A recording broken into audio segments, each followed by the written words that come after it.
నమస్తే. నేలతల్లి కార్యక్రమానికి స్వాగతం. వ్యవసాయం ప్రకృతి దయా దాక్షిణ్యాల మీద ఆధారపడి ఉంది. అయితే అతివృష్టి లేదంటే అనావృష్టి, ఈ రెండింటి మధ్య రైతు నలిగిపోతున్నాడు. ఆ సమయంలో ఆదుకోవాల్సిన ప్రభుత్వాలు రైతుకు సరైన చేయూతనివ్వని కారణంగా వ్యవసాయంలో రైతు ఏటికి ఎదురెదుగుతున్నాడు. ఈ పరిణామాల నేపథ్యంలో అసలు వ్యవసాయ విధానాలు ఏ విధంగా ఉండాలి, ఎలాంటి అనుకూల విధానాలు ఉంటే రైతుకు ప్రయోజనం అనే విషయాలను మనం ఇవాళ చర్చిద్దాం. మనతో ఉన్నారు వెంకటేశ్వరరావు గారు. వెంకటేశ్వరరావు గారు రైతు నేస్తం ఎడిటర్గా ఉన్నారు. అదే సమయంలో క్షేత్రస్థాయిలో రైతులతో పనిచేస్తూ వ్యవసాయ శాఖకు మించిన సేవలు ఇవాళ రైతులకు అందిస్తున్నారు. నమస్కారం వెంకటేశ్వరరావు గారు. ఏంటి అసలు ఇప్పుడు మీరు నేరుగా రైతులతో కలిసి పనిచేస్తున్నారు, ప్రభుత్వం చేయని విధంగా కూడా కొన్ని సేవలు రైతులకు అందిస్తున్నారు. ఇంతటి ఇనిషియేటివ్ తీసుకోవడానికి కారణం ఏంటి? అంటే నేను చదువుకునే రోజులప్పటి నుంచి కూడా నాకు వ్యవసాయం అలాగే పాడి అంటే ఎంతో మొక్కు చూపేవాడిని. మా నాన్నతో పాటు మనం సెలవు రోజుల్లో పొలంకి వెళ్ళి మాలు కలుపు తీసే దగ్గర నుంచి పత్తి తీసే కానీ మిరపకాయలు కోసే కాడి నుంచి ఎన్నో పనులు చేశాను. చేస్తూ ఉద్యోగరీత్యా హైదరాబాద్ రావడం జరిగింది. ఒక ప్రైవేట్ కంపెనీలు చేస్తూ అలాగే తర్వాత సొంతంగా ముద్రణాలయాన్ని ఏర్పాటు చేసి అలా వ్యాపారంలో రంగంలోకి అడుగు వేయడం జరిగింది. అయితే గత 2000-2004 ఆ సంవత్సరంలో ఎక్కువ మంది రైతులు ఆత్మహత్యలు ఎక్కువ జరిగినాయి. అంటే ఆర్థిక పరిస్థితులు కానీ విపరీతమైన కరువు కాటకాల వల్ల కానీ కుదేలైపోయిన పరిస్థితి, ఆత్మహత్యలు ఎక్కువగా జరిగినాయి. ఈ ఆత్మహత్యలు ఎందుకు జరుగుతున్నాయి అంటే నా వంతు ఏదో ఒక చెదురువదురు ఉండాలి, ఏదో ఒక వాళ్ళకి సపోర్టు టెక్నాలజీని అందించాలనే ఉద్దేశంతో 2005లో రైతు నేస్తం పత్రికను స్థాపించడం జరిగింది. అంటే దాని ద్వారా వ్యవసాయం, దానికి సంబంధించిన అనుబంధ రంగాలంటే పాడి, కోళ్ళు, ఇవన్నిటి గురించి ఇన్ఫర్మేషన్, శాస్త్ర విజ్ఞానాన్ని కొంత అందించడం జరిగింది. మీరు రైతు కొడుకుగా వ్యవసాయం చేస్తూ ఈ రంగంలోకి నేరుగా అటాచ్మెంట్ పెంచుకున్నారు. అంటే మీ నాన్నగారితో వ్యవసాయం చేస్తున్నప్పటి రోజులకు ప్రస్తుతం రైతు చేస్తున్న వ్యవసాయానికి ఎలాంటి వేరియేషన్ ఉంది? అంటే అప్పటి పరిస్థితులకు ఇప్పటి పరిస్థితులు ఎలాంటి తేడా గమనించారు మీరు? ఆ రోజుల్లో కుటుంబం మొత్తం వ్యవసాయంలోకి పాల్గొనేవాళ్ళు. అంటే ప్రతి ఒక్కరు తల వంతు పాత్ర వహించేవాళ్ళు. పొద్దున్నే ఇంట్లో అమ్మానాన్నలు కానీ ఇంట్లో ఆడవాళ్ళు వారి ఇంటి పనులు చేస్తూ మళ్ళీ వంట బార్పు చేస్తూ మళ్ళీ పొలంకి వచ్చి వాళ్ళు పొద్దున్నుంచి సాయంత్రం వరకు వాళ్ళు వ్యవసాయమైనా ఎక్కువ దృష్టి కేంద్రించేవాళ్ళు. మగవాళ్ళు వాళ్ళ పనులు వాళ్ళు చేసుకుంటూ చేసేవాళ్ళు. ఇప్పుడున్న పరిస్థితుల్లో అసలు కుటుంబ వ్యవస్థే చిన్నభిన్నమైన పరిస్థితి. ఒక ఫ్యామిలీనే 4 కుటుంబాలుగా విడిపోయి ఈ సమైక్య జీవనం అనేది చాలా విడిపోయింది. అది పాలకుల వల్ల కావచ్చు, మన గ్రామ వ్యవస్థ, ఈ పార్టీలు ఎక్కువ వచ్చేసేసి మన గ్రామ వ్యవస్థని చిన్నభిన్నం చేశాయి. దానివల్ల కూడా కుటుంబ వ్యవస్థ చిన్నభిన్నం కావడానికి కూడా రాజకీయ పార్టీల ప్రమేయం ఉందంటారు? తప్పకుండా. ఎందుకంటే మనం ఇంతకుముందు గ్రామాల్లో పంచాయతీలు కానీ చాలా బలంగా ఉండేవి. ఒక వ్యక్తితో మొత్తం గ్రామం అంతా కన్సర్న్లు నడిచేది. ఇప్పుడు దాదాపు ఒక 20 పార్టీలు వచ్చినాయి. రకరకాల పార్టీలతోటి రకరకాల జనాలని మన గ్రామాల్లోనే విడగొట్టి వాళ్ళని వేరుగా పరిపాలన జరుగుతూ ఉంది. అంటే నేనే ఇంత కష్టపడుతున్నాను, నా నెక్స్ట్ తరం నా పిల్లలు కూడా మళ్ళీ ఇంకోసారి ఈ వ్యవసాయంలోకి రావద్దనే ఆలోచన రైతుకు వచ్చేసింది. తప్పకుండా. ఎందుకంటే రైతు వారి పిల్లల్ని ఈ వ్యవసాయంలోకి రాకుండా చేయాలా, నా కష్టం వాళ్ళు పడకూడదు, వాళ్ళు ఏదో ఒక ఉద్యోగం చేసుకుంటూ బాగుండాలనే కోరికనే రైతులు అలవరుస్తున్నారు. అదిగాక రైతు కొడుక్కి పిల్లనిచ్చే పరిస్థితి కూడా ఈ రోజుల్లో చాలా తక్కువైపోయింది. అంటే ఇప్పుడు మరి మీరు నేరుగా రైతులతో కార్యక్రమాలు నిర్వహిస్తున్నారు, సదస్సులు నిర్వహిస్తున్నారు, అవగాహన పెంచే ప్రయత్నం చేస్తున్నారు. రైతు ఆలోచన విధానంగా ఉంది, ఏ విధంగా ఉంది? అంటే మీరు రైతులకు ఎట్లాంటి విషయాల మీద అవగాహన పెంచుతున్నారు? అయితే మేము రైతుకి మన క్షేత్రస్థాయిలో కొంత ట్రైనింగ్, అవగాహన కార్యక్రమాలు మేము గత సంవత్సరం నుంచి ఏర్పాటు చేయడం జరిగింది. అయితే ఈ అవగాహన కార్యక్రమాల్లో శిక్షణ కార్యక్రమాలు అంటే మనం ఈ రసాయనిక వ్యవసాయాలను వదిలేసి మనం ప్రకృతి వ్యవసాయం అంటే ఆర్గానిక్ ఫార్మింగ్ కానీ, ప్రకృతి వ్యవసాయం కానీ, పాలేకర విధానాలు అయితేమి, ఇంకా పుక్కుక కానీ, చాలామంది శాస్త్రవేత్తలు రకరకాల భాస్కర్ సావే కావచ్చు, చాలామంది శాస్త్రవేత్తలు డిఫరెంట్ వివిధ రకాలైనటువంటి పద్ధతులను వ్యవసాయ రంగంలో తీసుకొచ్చారు. అంటే రసాయనాలు లేకుండా ఆ పద్ధతుల మీద అవగాహన కల్పించడానికే నేను ట్రైనింగ్ సెంటర్ని ఏర్పాటు చేయడం జరిగింది. అయితే ఈ ట్రైనింగ్ సెంటర్కి వచ్చేవాళ్ళు కూడా చాలామంది రసాయనాలు చేసే రైతులే వస్తున్నారు. వాళ్ళని కొంచెం అంటే ఒకసారిగా ఈ రసాయనాలు వేసి మన ప్రకృతి వ్యవసాయం మార్పు రాకపోవచ్చు. మెల్లగా ఒక 3-4 సంవత్సరాల్లో కంపల్సరీగా ఈ సేంద్రీయ వ్యవసాయం మార్పు జరుగుద్ది. అంటే సేంద్రీయ వ్యవసాయం ఎందుకు చేయాలంటే మనం రసాయనాల వల్ల విపరీతమైన పెట్టుబడులు చేయడం జరుగుతుంది. ఆ పెట్టుబడులు ముందు పెట్టాలా, బ్యాంకులు సహకరించవు, మనకి రైతుకి పంట రుణాలు కరెక్ట్గా టైంకి ఇవ్వరు. ఒకవేళ ఈ సంవత్సరం పంట నష్టం అయితే ఆ పంట నష్టాన్ని ప్రభుత్వాలు వచ్చి వాళ్ళు ఎంక్వైరీ చేసుకొని దాన్ని మళ్ళా ప్రభుత్వాలు రైతులకు అందజేసేటప్పటికి మళ్ళీ ఇంకో సంవత్సరం కాలం వస్తుంది. దానివల్ల కూడా రైతులు విపరీతమైన ఇబ్బందులు పడుతున్నారు. మళ్ళీ వచ్చేటప్పటికి మళ్ళీ నెక్స్ట్ ఇయర్ పెట్టుబడి ఏ విధంగా సమకూర్చోవాలా, బయటికి వెళ్ళేసి వడ్డీలు తీసుకురావడం, అప్పులు చేయడం, దానివల్ల ఆర్థిక పరిస్థితి, పిల్లల చదువులు, మళ్ళీ వైద్యము. ఎందుకంటే వైద్యము చదువే ఈ రెండింటి మీద విపరీతమైన ఖర్చు పెట్టడం జరిగింది. దానివల్ల కూడా రైతు కుదేలవుతున్నాడు. వీటిని మనం పెట్టుబడి తగ్గించడం ఎలా, ఆ పెట్టుబడి లేకుండా, అంటే పెట్టుబడి లేకుండానే కాదు, ఒక ఆవు చిన్న మనం పాడి, ఈ రోజుల్లో పాడి లేదు అసలు. ప్రతి గ్రామంలో పాడి చూస్తే చాలా తక్కువ స్థాయిలో పాడి ఉంది. గ్రామాల్లో పాల ప్యాకెట్లు కొనే పరిస్థితి వచ్చింది, వాటర్ కూడా కొనుక్కునే పరిస్థితి వచ్చింది. ఎందుకంటే పాడి లేకపోయినా ఇల్లు ఎట్లయినా కొంత ఆర్థిక వ్యవస్థ కొంచెం చిన్న భిన్నంగానే ఉంటుంది. పాడి ఉన్నట్టే పొద్దునే పాలు కానీ పెరుగు కానీ ఇవన్నీ మనం కొనుక్కోవాల్సిన పని అవసరం లేదు. ఆ పాలు పెరుగు కూడా మన పట్టణాల నుంచి కొనుక్కోవాల్సిన పరిస్థితి వచ్చింది. ఎందుకంటే గ్రామాల నుంచి పట్టణాలకు వెళ్ళారు కాబట్టి మళ్ళీ ఆ పట్టణంలో నుంచి మళ్ళీ తీసుకురావాల్సి వచ్చింది. ఎందుకంటే వలస వెళ్తుంది. ఇప్పుడు ఇక క్రమేణా ఆ మార్పు కొంత రాబోతుంది. ఎందుకంటే మళ్ళీ పట్టణాల నుంచి మళ్ళీ గ్రామాల వైపు మన యువత అడుగులు వేసే పరిస్థితి అయితే ముందు వస్తుందని ఆశిస్తున్నాను. అంటే ఇప్పుడు మీరు నేరుగా రైతులతో మాట్లాడుతున్నారు, శిక్షణ తరగతులు నిర్వహిస్తున్నారు. వ్యవసాయ శాఖ చేయలేని పనిని మీరు ఒక ఇనిషియేటివ్గా తీసుకొని చేస్తున్నారు. అంటే క్షేత్రస్థాయిలో రైతుకు సంబంధించి విస్తరణ సేవలు అనేది ఏ విధంగా అందాలంటే, ఇప్పుడు చాలామంది రైతులు ఏంటంటే తన పంటకి ఏదన్నా పురుగు దాడి చేసినా, చీడపీడ అంటుకున్నా కూడా ఎరువుల డీలర్ మీద ఆధారపడే పరిస్థితి ఉంది. విస్తరణ సేవలను మనం ఏ మేరకు పెంచాల్సిన అవసరం కనిపిస్తుంది? అయితే గత 2 దశాబ్దాల ముందు రైతులకు వ్యవసాయ శాఖకి చాలా అనుబంధం గట్టిగా ఉండేది, బలంగా ఉండేది. ఒక వ్యవసాయాధికారి గ్రామంలోకి వచ్చాడంటే గ్రామస్తులందరూ ఒక చోట చేరి వారికి ఏ సమస్యలు ఉండే వాళ్ళు చెప్పుకోవడం, ఆ గ్రామ అధికారికి, వ్యవసాయ అధికారికి చెప్పుకోవడం, వాళ్ళు ఏమి టెక్నాలజీ వస్తుందని చెప్తూ వినేవాళ్ళు ఉన్నారు. అంటే గ్రామాల్లో గ్రూపులుగా విడిపోయేటప్పటికి వాళ్ళు చెప్పేది కూడా వీళ్ళు సరిగ్గా రిసీవ్ చేసుకోలేక ఆ తేడా కూడా ఉంటుంది. అదిగాక క్రమేణా వ్యవసాయ అధికారులు కూడా క్షేత్రస్థాయిలోకి వెళ్ళకపోవడం, వారికి విడమర్చి చెప్పకపోవడం, ఇవన్నీ కూడా చాలా సమస్యలు ఉన్నాయి.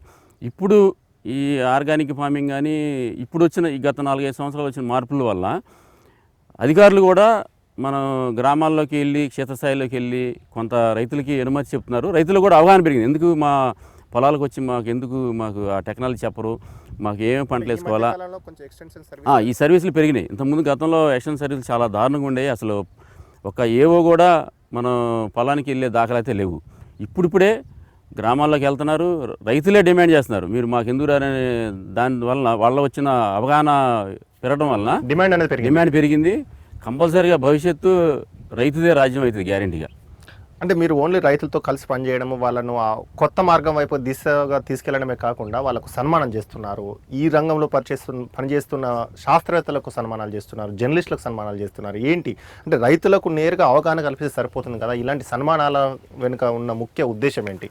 అంటే మన ఏ ఒక్కరు కూడా, మన రాజకీయ నాయకులు కావచ్చు, ఇతర రంగాల్లో వారు కావచ్చు, ఆ రంగాల్లో ఉన్న అనుభవజ్ఞులు కానీ, వారు చేసే ప్రక్రియలు కానీ, వారు చేసే సాధించిన విజయాలు కానీ బయట ప్రపంచానికి తెలియాలి. అంటే మన రైతు ఏదైతే పంటను పండించాడో, దాన్ని అధిక దిగుబడి సాధించాడో, ఆ విషయాన్ని ఇతర రైతులు కూడా తెలియాలి, రైతులకు ప్రపంచానికి తెలియాలి. అది తెలియాలంటే ఏదో ఒక వాళ్ళని ప్రోత్సహించాలి. ఆ ప్రోత్సహించేది ప్రభుత్వాలు చేస్తున్నాయి. ప్రభుత్వాలు చేసిన దాంతోపాటు నేను కూడా నా వ్యక్తిగతంగా కూడా వాళ్ళని, రైతుల్ని కొంచెం ప్రోత్సహించాలి, వారికి గుర్తింపు కలిగించాలి. ఆ గుర్తింపుని మిగతా రైతులు కూడా తెలియపరచాలనే ఉద్దేశంతో నేను ఈ కార్యక్రమం చేపట్టడం జరిగింది. అలాగే రైతుకి చేదోడుగా మన శాస్త్రవేత్తలు ఉంటేనే అది సక్సెస్ చేయగలుగుతాడు రైతు. ఎందుకంటే రైతుకి ఉన్న జ్ఞానం తక్కువ, విజ్ఞానం అంటే పొలంలో క్షేత్రశాల చేస్తారు కానీ సైంటిఫిక్గా శాస్త్రవేత్త ఉన్న అనుభవం వీళ్ళకి ఉండదు. అందువలన శాస్త్రవేత్త రైతు రెండు కలిస్తేనే ఏదైనా విజయం సాధించవచ్చు. అందువలన శాస్త్రవేత్తలు కూడా వారిని కూడా గుర్తించి, వారు వేసే టెక్నాలజీని బయట ప్రపంచం తెలియాలి, వారిని కూడా గుర్తించాలనే ఉద్దేశంతో వాళ్ళని చేయడం. అలాగే ఈ రెండు, రైతు ఏదో చేస్తాడో శాస్త్రవేత్త ఏదో చేస్తాడు, దీన్ని మనం బయటి ప్రపంచాన్ని తెలిసే ఉద్దేశంతో ఎక్స్టెన్షన్ సేవలను కూడా, వారిని కూడా ఎక్స్టెన్షన్ ఆఫీసర్ని, అలాగే ఈ 3 కోణాలని బయట ఆవిష్కృతం చేసే మన జర్నలిస్టులు, వ్యవసాయ జర్నలిస్టులని వాళ్ళని కూడా గౌరవించుకోవాలనే ఉద్దేశంతో ఈ 4 రంగాల మీద మనం దృష్టి కేంద్రీకరించి ఈ 4 రంగాల వాళ్ళని ప్రోత్సహిస్తున్నాం. దానిలో గత 6 సంవత్సరాలుగా మేము కంటిన్యూగా ప్రతి సంవత్సరం మనం ఈ అవార్డులు కానీ ప్రోత్సాహాలు ఇస్తూ ఉన్నాం. అంటే ప్రభుత్వాలు చేస్తున్నాయి, చేయలేదు అంటలేదు, కాకపోతే మన వంతుగా సాయంగా మనం కూడా చేస్తున్నాం. అది కాకుండా ఒక రైతుని ఇప్పుడు ఏదైతే సినిమాల్లో అవార్డులు ఫంక్షన్లు అలా చేసి రైతులు మన జనం దృష్టి అంతా సినిమా ఫోకస్ మీద ఎక్కువ అవుతుంది. దాన్ని మనం బ్రేక్ చేసి మనం ఒక రైతుని ఒక హీరోగా చేయాలని నా కోరిక. అలాంటి ఫంక్షన్లు చేయాలని నా కోరిక. అంటే ఇప్పుడు మీరు చేస్తున్న యాక్టివిటీ తోటి రైతుల్లో ఒక ఆత్మస్థైర్యం అనేది పెరుగుతుంది అనుకోవచ్చా మరి ఎట్లా? తప్పకుండా. ఎందుకంటే వాళ్ళల్లో చాలామంది రైతులు మేము ప్రోత్సహించిన రైతులను ఈరోజు ఇంకా చేయాలి, మనం ఇంకా రైతులకి ఇంకా మనం చేసే టెక్నాలజీని కానీ మనం చేసే దిగుబడులు కానీ మిగతా రైతులకు ఇప్పుడు వచ్చిన టెక్నాలజీ వల్ల సెల్ ఫోన్లు వచ్చినాయి, ల్యాప్టాప్లు వచ్చినాయి, ఇంటర్నెట్ వచ్చింది వల్ల దానివల్ల యూట్యూబ్లో పెట్టడం, వాళ్ళు చేసిన సక్సెస్ స్టోరీస్ కానీ వాళ్ళు చేసినప్పుడు వాళ్ళకి గుర్తింపు వచ్చిన విషయాలను కానీ బయట ప్రపంచానికి తెలుస్తున్నాయి. తెలియడం వల్ల చాలామంది రైతులు కూడా వాళ్ళని అనుసరించి చేయడం జరుగుతూ ఉంది. గత 6 సంవత్సరాలుగా మీరు రైతులకు సన్మానం చేస్తున్నారు. అదే సమయంలో ఒక 10 సంవత్సరాలుగా ఒక పత్రిక నడిపిస్తున్నారు, మ్యాగజైన్. అంటే మీ యాక్టివిటీతోని రైతుల్లో ఏ మేరకు అవగాహన పెరిగింది అనుకోవచ్చు? అంటే మిగతా రంగాలు అంటే ఇప్పుడు మన నాన్ ఫార్మింగ్ సెక్టర్లోకి వెళ్తే వాళ్ళు టెక్నాలజీ అందిపుచ్చుకోవడానికి టూల్స్ అనేవి చాలా ఈజీగా ఉన్నాయి. బట్ అగ్రికల్చర్కు అలా లేదు. పైగా అంత remote area, transfer of technology అనేది, ఒక సమాచారం ఇచ్చే వాహిక అనేది లేదు. మీ యాక్టివిటీ తోటి ఏ మేరకు అవగాహన పెంచుతున్నారు? మేము ఒక వ్యాన్ని ఏర్పాటు చేసుకొని ఆ వ్యాన్ ద్వారా ప్రకృతి వ్యవసాయం గురించి, ఆ ప్రకృతి వ్యవసాయం చేసే పద్ధతుల గురించి మేము ఒక మొబైల్ వ్యాన్ తయారు చేసుకోవడం జరిగింది.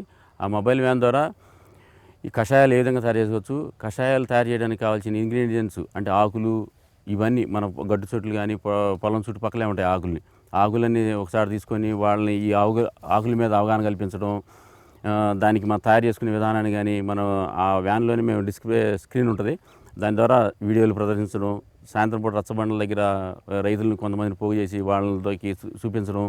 దీనివల్ల బ్రహ్మాండమైన రెస్పాన్స్ అయితే ఉంది. ఎందుకంటే మనం ఈ రసాయనిక వ్యవసాయం మానేసి మన ప్రకృతి వైపు మళ్ళిద్దామనే రైతులు అయితే చాలామంది ముందు వస్తున్నారు. అదిగాక ఈ పట్టణాల్లో కూడా ఉన్న జనాలు, మన ఏదైతే రైతు కుటుంబాల నుంచి వచ్చిన వాళ్ళకి కూడా ఈ ఆరోగ్యమైన చాలా అవగాహన పెరిగింది. మంచి ఆహారాన్ని తీసుకోవాలి, ఈ రైతులను కూడా ప్రోత్సహించాలి అనే ఉద్దేశం పట్టణ ప్రజలు కూడా కలుగుతూ ఉంది. అంటే ఇప్పుడు మరి ప్రభుత్వం చేయాల్సింది చాలా ఉంది. అంటే వ్యవసాయంలో నష్టాలకు 2 కారణాలు. ఒకటి ప్రకృతి విపత్తులు, రెండోది ఏంటంటే ప్రభుత్వ విధానాలు. ప్రకృతి విపత్తులను మనం ఎలాగో ఆపలేం, ఏం చేయలేని పరిస్థితి. ఇప్పుడు దాదాపు తెలుగు రాష్ట్రాల్లో వర్షం పడి 1-2 చోట్ల మినహాయిస్తే 3 నెలలుగా వర్షం లేదు. సో వేసిన పంటలన్నీ ఆంధ్రప్రదేశ్లో ఎక్కువగా ఎండిపోతున్నాయి. రైతుకు సపోర్ట్ అనేది అవసరం. అది వాటర్ పరంగా కానీ, సీడ్ పరంగా కానీ, ఇన్సూరెన్స్ పరంగా కానీ, బ్యాంకింగ్ పరంగా కానీ, మార్కెట్ పరంగా కానీ, ఇంకో రంగం కానీ. ప్రభుత్వ విధానాల మీద మీ అబ్జర్వేషన్ ఏంటి? అంటే మీరు తెలియకుండానే ఒక రకమైన రీసెర్చ్ చేస్తున్నారు దీని మీద. రైతు ఎలా ఉన్నాడు, ప్రభుత్వం ఎలా ఉంది, శాస్త్రవేత్త ఏమంటున్నాడు అనే దాని మీద ఏంటి మీ అబ్జర్వేషన్? అయితే ఇక్కడ మన కేసీఆర్ గారిని అభినందించాలి. ఇక్కడ మనకు కుంటలు దాదాపు 40-50 సంవత్సరాల క్రితంలో చాలా కుంటలు ఉండేవి, చెరువులు కానీ ఉండేవి, గొలుసుకట్టు చెరువులు ఉండేవి.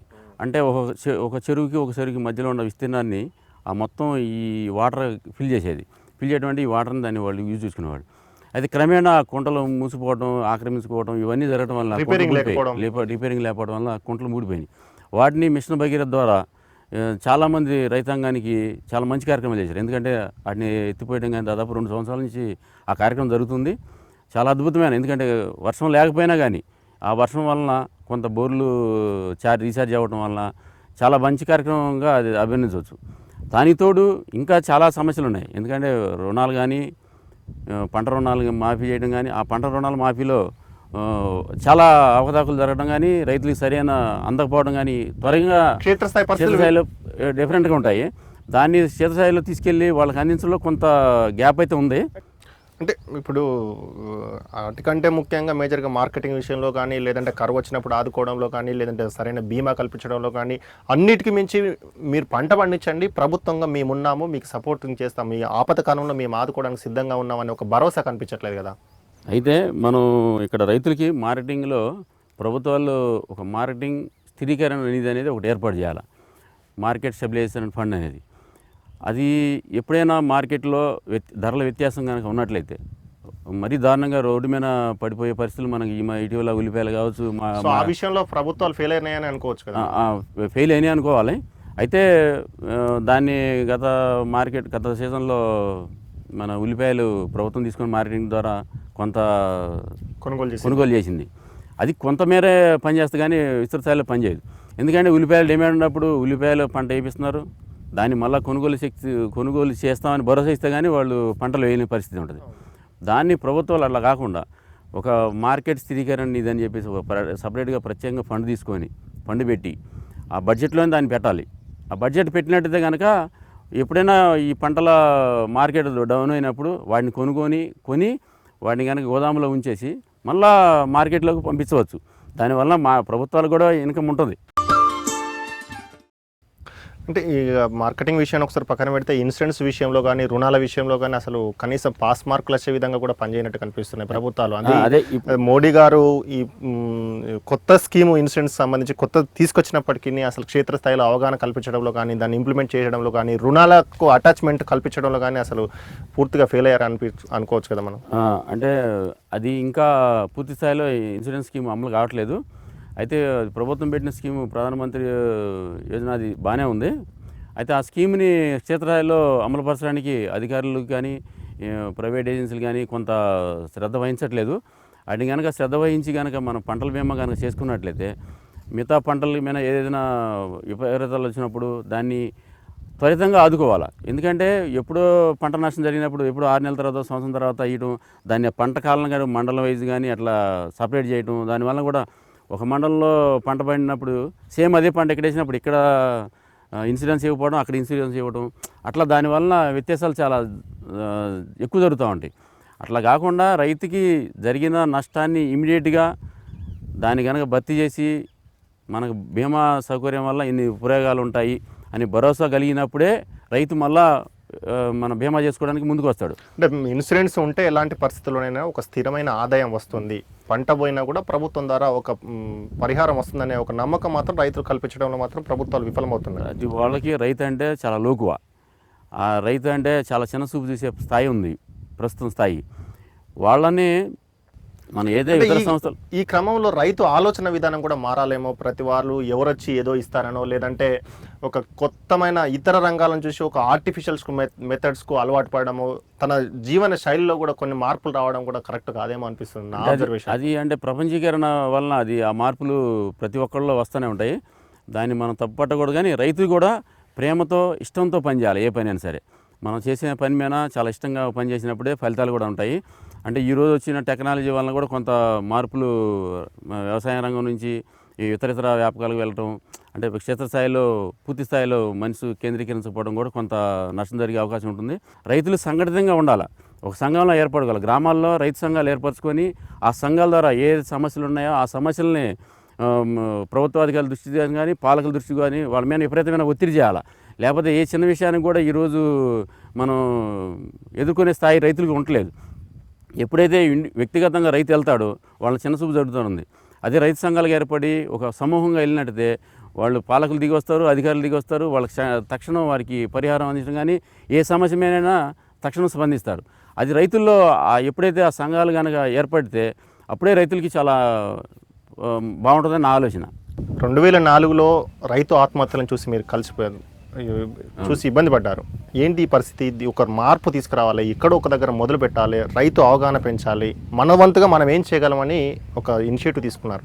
బట్ ఇప్పుడు అదే పరిస్థితి 2015లో కూడా అప్పుడు ఎలాంటి పరిస్థితులు ఉన్నాయో ఆత్మహత్యల విషయానికి వస్తే దాదాపు ఒకటి అటు ఇటైనా కూడా అంతే స్థాయిలో ఆత్మహత్యలు జరుగుతున్నాయి. బట్ ఏం జరిగినట్టు కూడా కనిపిస్తలేదు. అంటే ప్రభుత్వాల వైఫల్యమా ఏమనుకోవచ్చు మనం?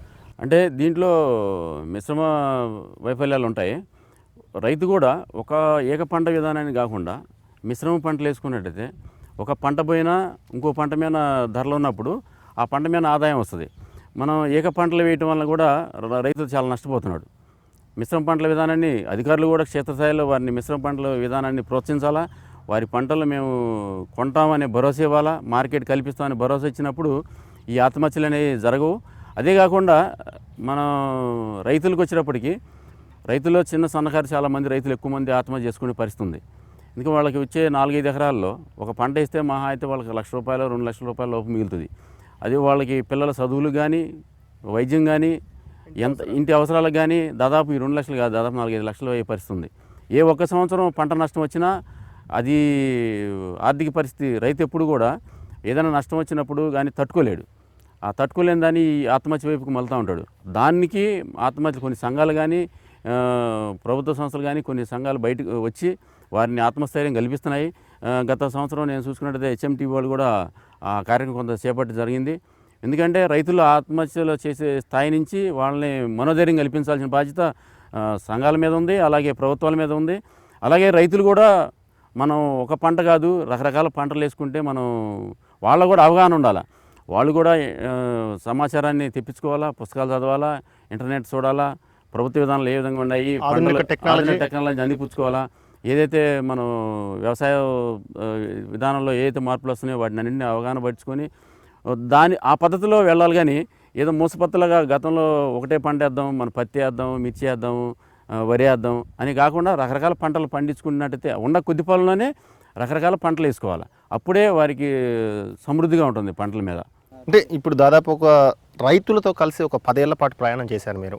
రానున్న రోజుల్లో ఇంకా మీ ఉద్దేశాలు ఏంటి, మీ ఫ్యూచర్ ప్రణాళిక ఏంటి? అయితే ఇప్పుడు మేము ఒక ట్రైనింగ్ కళాశాలను ఏర్పాటు చేసాం గుంటూరులో. ఆ ట్రైనింగ్ ద్వారా మనం రసాయనాలు లేకుండా, పెట్టుబడి లేకుండా ఏ విధంగా ఖర్చు తగ్గించుకొని మనం వ్యవసాయం చేయవచ్చు, పురుగు మందు లేకుండా భూమిని ఏ విధంగా సారవంతం చేసుకోవచ్చు. అంటే ఒక రకంగా చెప్పాలంటే ఈ రసాయనాల వల్ల భూమి మొత్తం నిస్సారం అయిపోయింది. ఆ నిస్సారమైన భూమిని సారవంతం ఏ విధంగా చేసుకోవచ్చు, మనం ఒక ఆవు ద్వారా 30 ఎకరాలు చేసుకోవచ్చు అనే పాలెకరాల విధానాన్ని మేము ఎక్కువగా ప్రోత్సహిస్తున్నాం. అంటే 30 ఎకరాలు కాకపోయినా కనీసం 10 ఎకరాలైనా మన రైతు చేసుకోవచ్చు ఆవు ద్వారా, ఆవు మూత్రం ద్వారా కానీ, ఆవు పేడ ద్వారా కానీ, జీవామృతం కానీ, జీవామృతం రకరకాల కషాయాలు మనకు దొరికే కషాయాలే ఎక్కువ. మనకు దొరికేటువంటి ఆకులు అలంతోనే మనం కషాయాలు చేసుకోవచ్చు. ఈ కషాయాల ద్వారా మనం పురుగులను అరికట్టవచ్చు, మనం కింద భూమిని ఆచ్ఛాదన చేసుకోవచ్చు ఈ ఆకుల ద్వారా. ఇవన్నీ మన రైతు స్థాయిలో చేసుకోవచ్చు. అంటే రైతు కూడా ఈ వ్యవసాయాన్ని ఆర్గానిక్ కానీ ప్రకృతి వ్యవసాయాన్ని కానీ ఇష్టంగా చేయాలా. ఎందుకంటే ఒక ఆవుని పోషించాలా, ఆవు ద్వారా వచ్చే వ్యర్థాలని మనం భూమిలో ఉపయోగించుకోవాలా. వీటన్నీ చేసుకుంటేనే మనకి మంచి ఫలితం ఉంటుంది. ఆ విధంగా మేము ఈ ట్రైనింగ్ దాదాపు 2 ప్రాంతాల రైతులను దాదాపు 2500 మందికి మేము అవగాహన కల్పించడం జరిగింది. చాలామంది రైతులు ఈ వ్యవసాయాన్ని మేము ఇష్టపడతాం, మేము చేస్తామనే భరోసా అయితే ఇస్తున్నారు. ఆల్రెడీ చేస్తున్నారు కూడా. 2-3 సంవత్సరాలు పోతే కనుక మనకి సేంద్రీయ వ్యవసాయం పూర్తిగా సేంద్రీయ వ్యవసాయానికి రైతులు మళ్ళినట్టుదే స్పష్టమైన మార్పు అయితే వస్తుంది. ఈ సేంద్రీయ ఆర్గానిక్ ఫార్మింగ్ కానీ, నేచురల్ ఫార్మింగ్ కానీ స్పష్టమైన అవగాహనతో రైతులు ముందుకు వెళ్తున్నారు. అది మాత్రం సక్సెస్ అవుతారు, విజయం సాధిస్తారు. ఇంకా రైతులకు ఏ అవసరం వచ్చినా మేము రైతు నేస్తం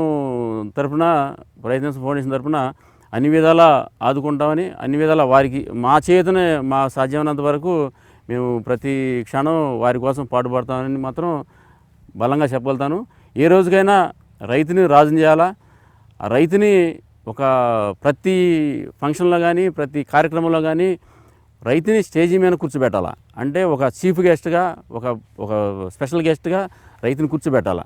ధన్యవాదాలు వెంకటేశ్వరరావు గారు. మీరు మీ ప్రయత్నం సఫలీకృతం కావాలని ఒక వ్యక్తిగా కాకుండా మీరు ఒక శక్తిగా పనిచేస్తున్నారు.